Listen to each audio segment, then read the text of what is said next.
St. Joseph football fans have waited for what seems like an eternity has finally arrived. That's right, everybody. St. Joseph will be heading down to Jackson Academy to face off against Region 2 2A rival Tri-County Academy for all the marbles. The Academy 2A title will be on the line Thursday at JA. And when you look at the film, there's a lot of matchups that I think will dictate the outcome of this game.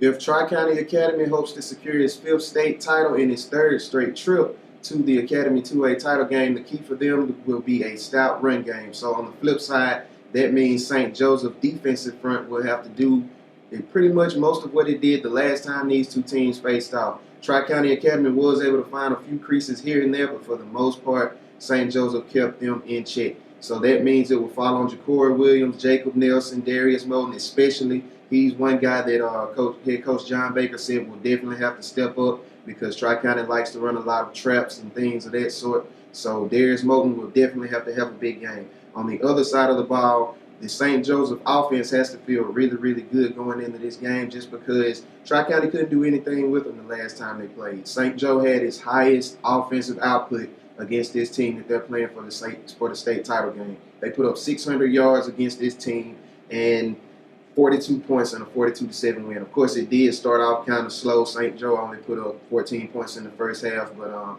St. Joe has to be feeling really good about what they're doing on both sides of the ball heading into this. Now, when we look at this Tri-County Academy team, there's a few players in particular that I feel really need to have a good game in order for them to even have a chance of being able to compete in this Academy 2A title game. The first is quarterback Cade Shepard. It's obvious looking at film that a lot of what goes on the offense goes through him. He's a very slippery quarterback. He likes to run a lot of rollouts with that quarterback. And he does have the speed to hurt St. Joseph on the defensive side of the ball, and he did so a few times the last time they met up. So that's something Coach Baker will be definitely marking off on one of the boxes that he'll be marking off, making sure that he stops that young man. Another guy that they're absolutely going to have to stop on that side of the ball will be running back Garrett Harmon. He's one of the guys who gets the ball a lot out of the backfield, along with Grayson Smith, their fullback. He got a large amount of the carries last week. So look for both of those guys out of the backfield because Tri-County, again, is a team that loves to run the ball. They have a really big offensive front, so expect that a lot. If St. Joe makes them go to the pass, they're going to be in deep trouble. That's also going to be something to watch. The main guy on that offensive front that absolutely has to have a big game is offensive lineman Trey Saxton. It's also a guy that Coach John Baker talked about. He raved about that kid.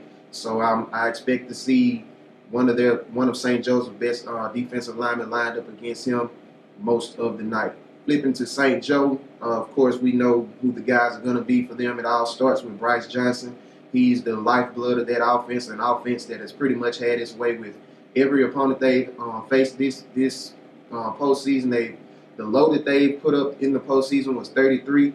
Other than that, they've pretty much been running through their opponents. Bryce Johnson is going to have a big game. He's going to have to show composure.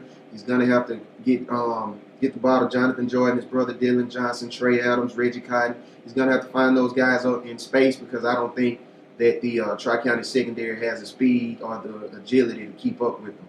Another guy that has to have a big game, of course, Jonathan Jordan. He had a absolutely huge game against this team the last time they met, had over 200 and something yards, 3 or 4 scores, caught an interception.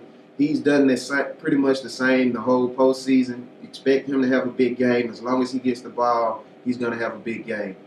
Final player for me that I think needs to have a big game will be on the defensive side, and I think it'll have to be Jaquez Sanders just because he, like Bryce Johnson, is the heart and soul of that defense. The kid has over 187 tackles, 4 sacks, 3 interceptions, 3 forced fumbles. He's money in the big games. All he needs is 13 tackles to get up to 200. I think he'll be able to do that. I think he'll have a big game. He had 19 tackles the last time these two teams met. Expect him to get somewhere around that range again this time. Okay, everybody, I know most of what I've been saying up to this point makes it seem like St. Joe is pretty much going to roll to his first state championship, but nothing is given. St. Joe will have to earn this, and Tri-County does have a lot of experience in moments like these. This is their 3rd straight title appearance. They've won 4 straight by a very small margin, only 11.5 points a game, but they are winning, and that's the important thing. St. Joe, on the other hand, hasn't had a close game since its loss in the final game of the regular season to Manchester Academy. The closest game was actually last week, and that was a 19-point win over Centerville to get to this point. So I expect there to be a lot of points, but I don't expect both teams to score a lot of points. I just don't think Tri-County has the speed to contend with St. Joe's offense. They're not going to be able to get into a shootout with them because this defense is just on point right now. I have St. Joe winning this one, let's say 28-7.